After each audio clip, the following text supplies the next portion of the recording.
Oke, masing-masing kelas tolong screenshot ya. Masing-masing kelas komtingnya tolong di screenshot. Kita cuman 28 berarti ya.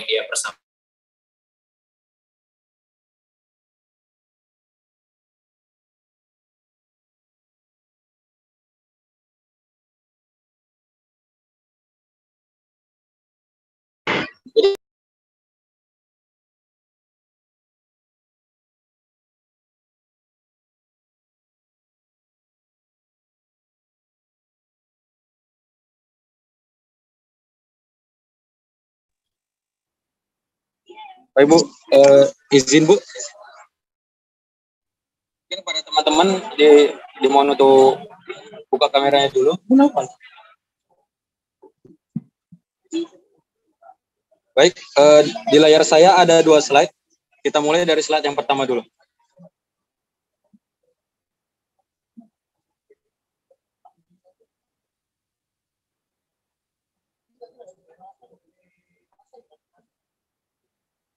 Lalu masuk ke slide kedua.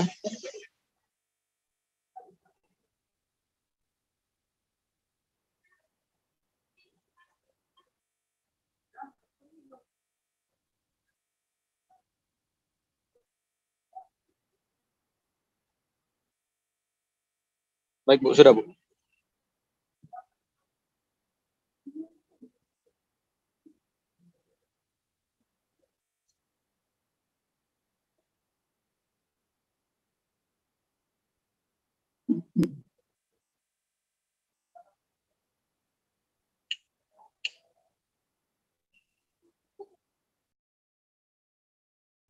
Oke, sudah ya. Nah, jadi kita hari ini masuk ke materi selanjutnya ya, terkait basis perancangan. Oke, nah, mohon minta hostnya izinkan saya untuk share screen ya, biar saya share screen ininya, ya, udah, biar saya bisa share screen. Oke, nah, hari ini kita masuk ya ke materi selanjutnya, yaitu basis perancangan ya. Jadi untuk basis perancangan ini adalah materi kedua dari kita ya. Tetap saya ingatkan kalian tolong absen ya sesuai yang sudah kita tentukan. Oke. Nah, jadi hari ini kita masuk ke materi kedua yaitu basis perancangan ya. Nah, untuk basis perancangan sendiri ya, hal-hal yang penting ya yang termasuk ke dalam basis itu adalah dasar dari perancangan itu apa, bagaimana. Nah, salah satunya adalah input informasi ya. Jadi sebelum kalian merancang suatu proses, kalian harus bisa menginput informasi ya. Nah, input informasi ini berkaitan apa aja? Ada teknologi, ada market demand ya, ada R&D sama baseline data ya. Jadi ketika kalian ingin merancang suatu proses, kalian harus bisa mengumpulkan terlebih dahulu informasi-informasi yang berkaitan dengan proses kalian. Ya, misalnya apa? Terkait dengan teknologinya, ya.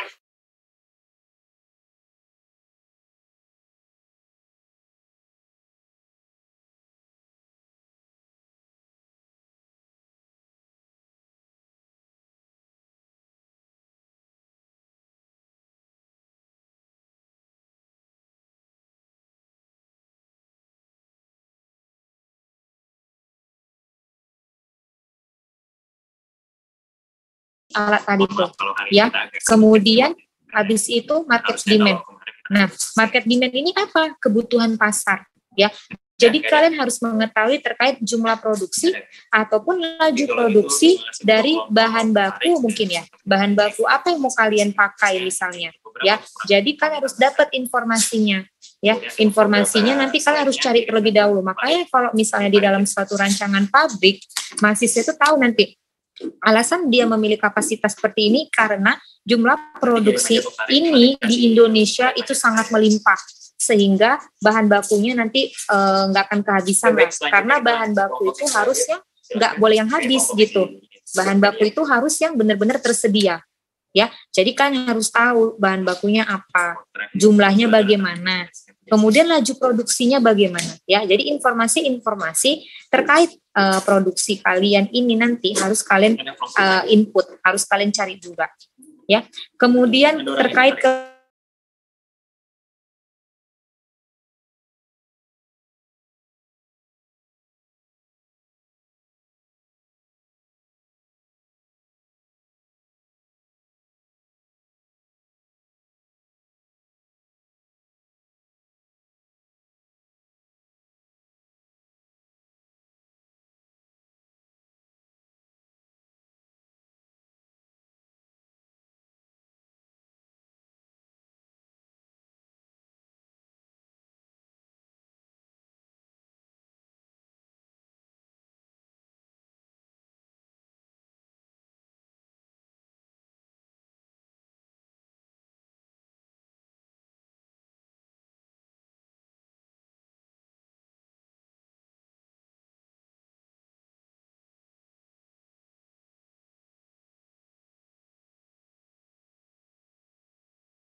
ya, kemudian ada kapasitas produksi, berkaitan juga tuh laju produksi dengan kapasitas produksinya, yaitu masa per waktu, tergantung ya, biasanya orang kalau misalnya mau buat rancangan pabrik, dia buatnya masanya itu ton, berapa kapasitas produksinya. Oke, kemudian nanti itu akan berkaitan dengan sistem produksi, apakah dia batch atau continuous. Ya, biasanya kalau dia yang continuous itu untuk komoditas yang banyak karena dia continue terus-menerus berkesinambungan. Ya. Nah, kemudian apalagi basis perancangan yang penting ya, itu ada reaksi dan kondisi reaksi. Ya. Jadi, untuk reaksi dan kondisi reaksi ya, ini nanti berkaitan dengan stoikiometri. Saya rasa kalau kalian ngambil kinetika, ya, kinetika reaksi lah nih, pasti belajar stoikiometri. Ya. Jadi ketika kalian nanti di dalam suatu perancangan, kalian itu nanti membahas prosesnya, pasti sangat berkaitan dengan reaksi dan kondisi reaksi. Ya, jadi coba kalian lihat perancangan pabrik itu babnya ada banyak, neraca massa, ya kan, sampai utilitas. Semua mata kuliah kita itu masuk tuh di rancangan pabrik, ya. Makanya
klorida.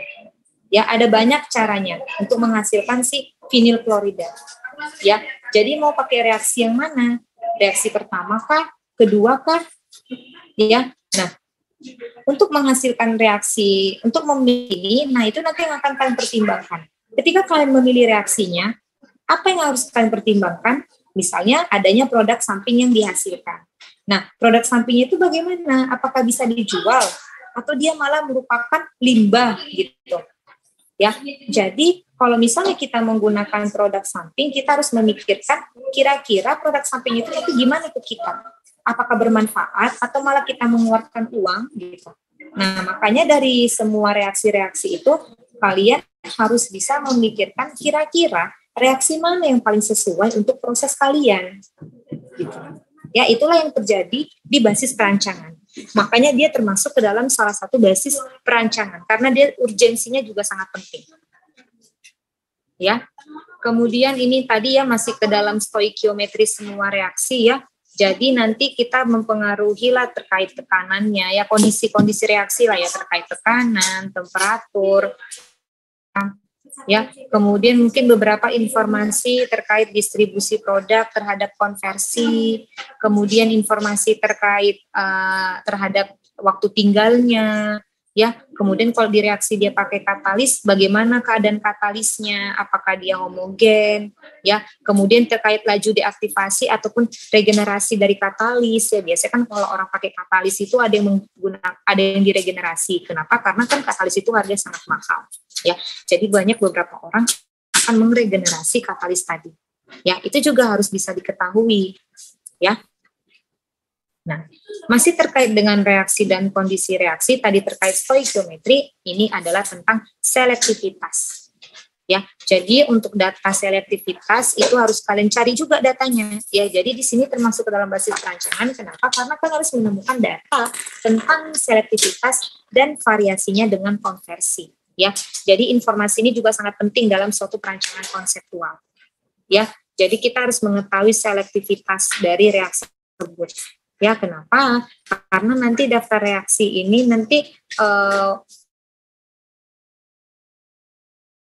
akan juga kira-kira ada nggak impurities yang dihasilkan dengan masuk input.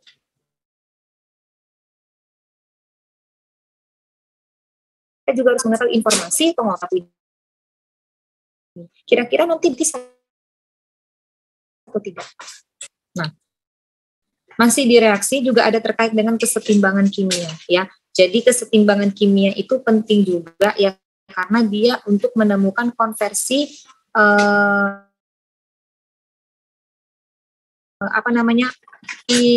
maksimum yang dicapai ketika suatu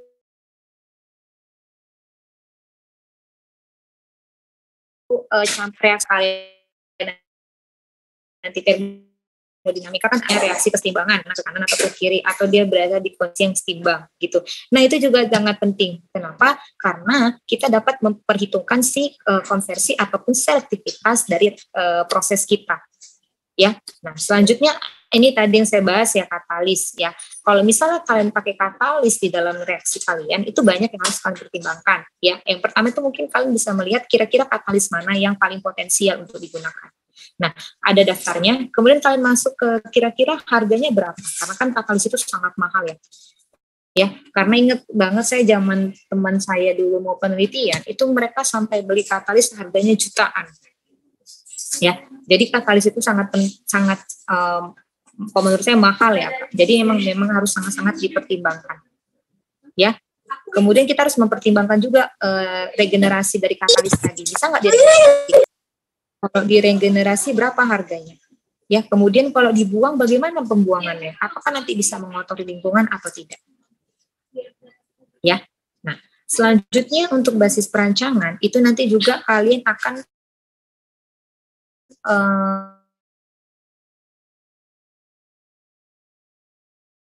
reaktor seperti apa yang mau kalian buat ya. Jadi kan harus bisa mengumpulkan informasi terkait perancangan reaktor.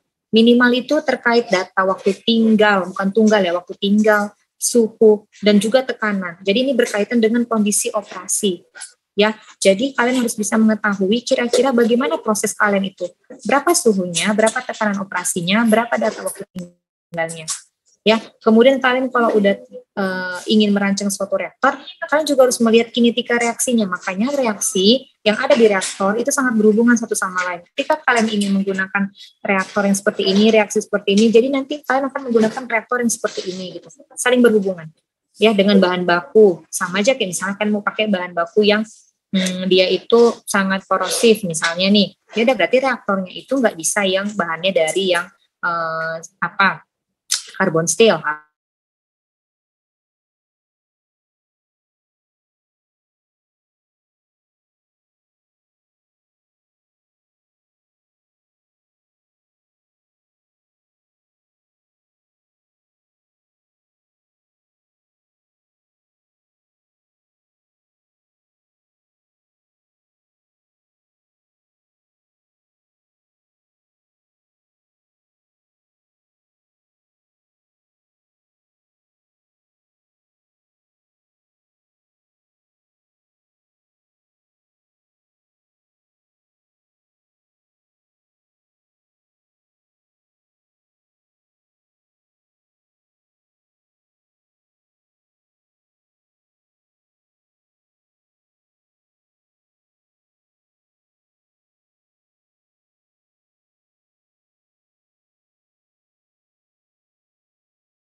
akan bahas lebih detail ya untuk jenis-jenis reaksi, karena banyak ya, ada reaksi tunggal irreversibel, ada reaksi tunggal reversibel, kemudian ada reaksi paralel, ya kan? Kemudian ada reaksi seri, ya, ini nggak apa-apa, dibaca aja. Kondisi operasi, ya ini pemilihan suhu reaksi, ada reaksi tunggal, reaksi ganda, ya. Kemudian pengendalian suhu, ya. Nah, untuk pengendalian suhu ini juga masuk ke salah satu ini ya.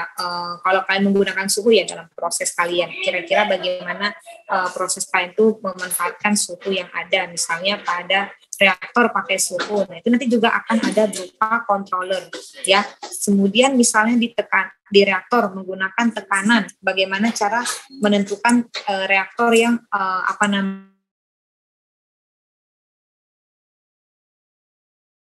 ini ya,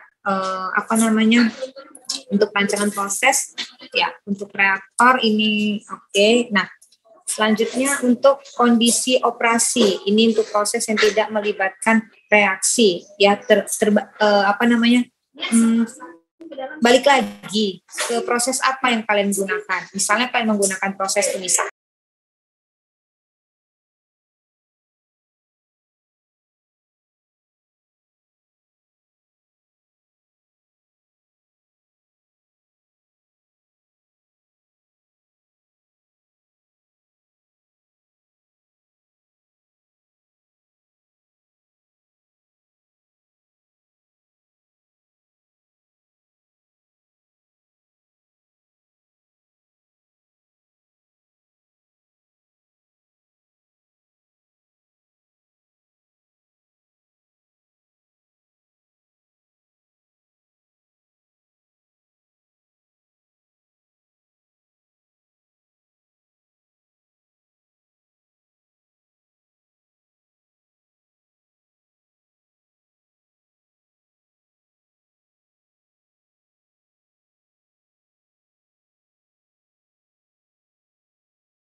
Dengeran nggak suara saya?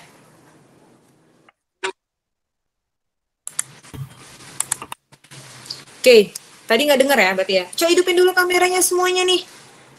Kalian ini cuman ada 19 orang, ya kan? Nah, saya dapat laporan dari Pak Torik, kalian aja belum ada ngumpulin tugas. Tugas dari Pak Torik aja belum dikumpulkan, ya. Jadi, ke depannya nih, saya udah males lah nih cuap-cuap tahap-tahap yang saya bilang pun gak didengerin. Lain kali memang cocoknya pakai PBL aja kok mata kuliah seperti ini. Gak tau lah saya, padahal kasihan kalau PBL, gak ada yang ngerti nanti. Ya, memang kalau perancangan proses ini langsung praktek bagusnya, karena dia merancang. Nanti minggu depan atau 2 minggu lagi, pokoknya terserah saya lah, karena kan habis UTS masih saya masuk juga, ya. Jadi kami baginya itu sama Pak Torik bagi materi, bukan bagi sebelum dan sesudah UTS. Ya nanti baru di Pak Torik lagi masuk. Nanti seminggu lagi atau 2 minggu lagi, pokoknya terserah saya lah kapan. Saya mau buat kuis tiba-tiba aja lah, biar hadirnya. Ya, tiba-tiba aja jadi. Kita kuis ya hari ini, gitu. Langsung dikumpulkan saat itu juga. Ini pun yang kuliah dikit kali, cuma 19 orang, masalahnya digabung kelas A sama kelas D. Kalau tadi cuma satu kelas, entahlah. Ini 2 kelas, coba. Ada yang KP, Bu? Iya, saya tahu ada yang KP. Cuman berapa orang yang KP? 30 orang yang KP? Enggak kan? Nggak mungkin 30 orang yang KP. Bu Maya aja udah marah-marah tuh di kelas perancangan proses yang sebelah. Gak ada mahasiswa ya, jarang sekali masuk nih. Gak tahu saya kenapa kayak gini anak 19 nih.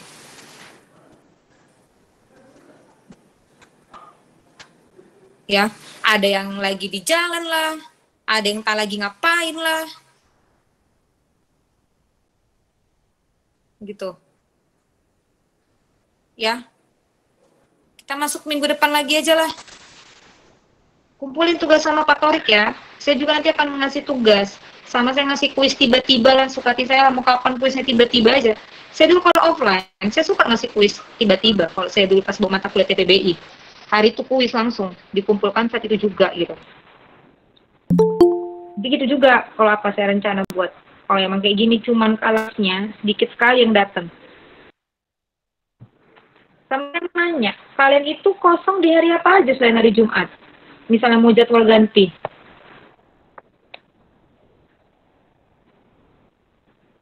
Hari Senin pada full nggak kuliah?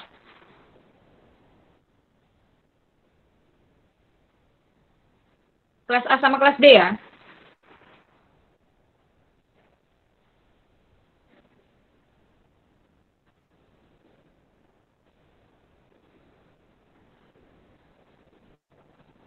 Senin. Senin jam 7:30 bisa. Senin 7:30 bisa. Izin Bu, nggak bisa Bu.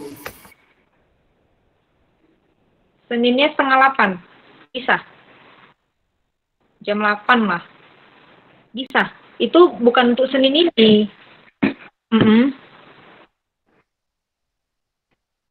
Ya.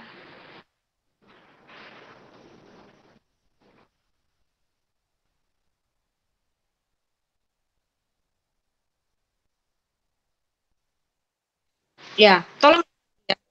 Karena nanti ada di bulan November kayaknya. Saya nggak bisa masuk atau gimana, tapi nanti saya cari lagi. Jaga-jaga kita aja. Bukan berarti mau masuk langsung Senin ini ganti, nggak. Nanti ke depannya, mana tahu. Ya, tolong ya, cari jadwal ya, Valdi. Gabung ya sama D, jangan pisah. Oke ya, udah lah ya. Itu aja lah ya hari ini. Depan saya masuk lagi ya. Masih banyak sebenarnya materi, tapi saya malas ngajarnya kalau kayak gini, nggak semangat. Yang ngidupin kamera pun nggak ada.